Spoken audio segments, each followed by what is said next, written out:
Greetings and welcome to Pinball Help. Mike here. Tonight work is continuing on this WG Wells-Gardner 6100 monitor that's for Atari Star Wars. I've got everybody around playing games, but I'm sitting here working on this thing. And as luck would have it, my Tempest there died during a party, and I pulled this monitor out. And I'll talk about that at the end of this video, something interesting I discovered about that you probably need to know when you're working on these games. So I've got all the boards rebuilt, and now the only thing left is to replace these transistors that run the vector XY stuff. There's a set for vertical and a set for horizontal. And I'm just going to go over the process of how this is done. So these are actually mounted into a socket, so they're very easy to remove. All you have to do is unscrew them, pull the screws out, and then these can just be pulled out of the socket. Just wiggle them a little bit, and they come out like that. And there you have it. You'll see the film, and then the actual transistor right there. The white stuff is the heat compound, the thermal compound that you want to coat them with. So there's two different kinds of these. There's the 2N3792, and then there's the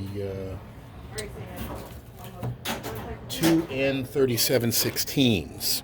So this is the 92. I'm going to be replacing it with another one. So there's our replacement one.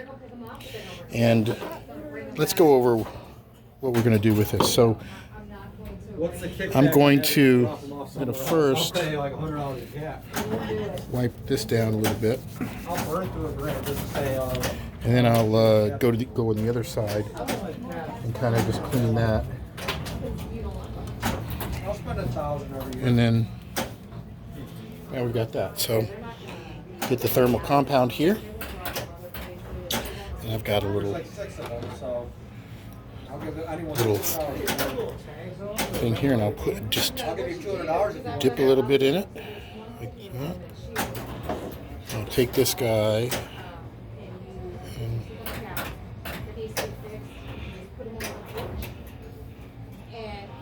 just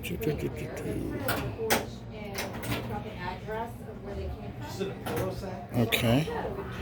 Now put that down for a minute, and I'll get the new insulators here.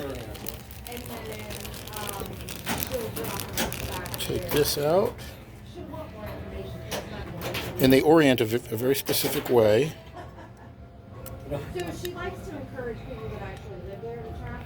So you make sure you get it oriented right so the holes line up. Right. And then I will put some more thermal compound on this side. I already inferred that. You've got to reach out to her. Right here. Phone number. And so she knows who's so, and she's mean. You don't want to close her. Burner phones are cheap. Burner phones are cheap.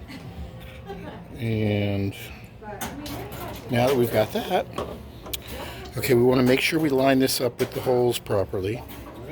And then it's going to go right through here again. Now the key is you don't want the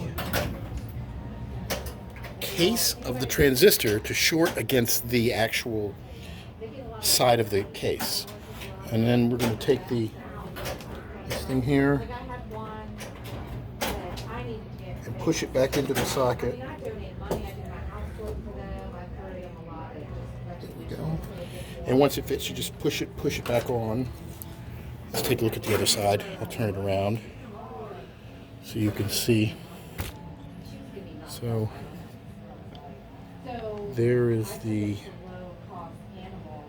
right there. So now I've got it pushed on, but it's not screwed in yet. And I want to, you want to move it a little bit around in it, because as you put the screws through, you want to carefully go through the holes until you can feel the socket on the other side. You don't want to tighten it too much. Just want to put it in to get it there.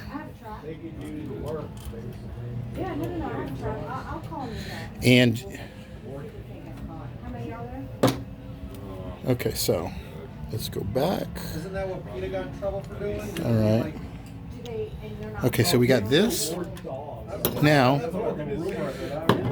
what you want to do before you tighten anything up is you want to test to make sure that the case of the transistor is not shorted against the actual case of the cabinet. So you put your meter on continuity. Right. You can hear that beep. So you put one on the transmission. Okay, you hear that? I'm shorting. It's the screw somewhere is touching the edge of the thing. That's not what you want. So you want to kind of move it around a little bit until that doesn't happen. See, there we go. And then slowly tighten and keep checking while you're doing it. Because if that screw going through touches the edge of the cabinet, you shorted it. See, I've done it again. So I got to kind of.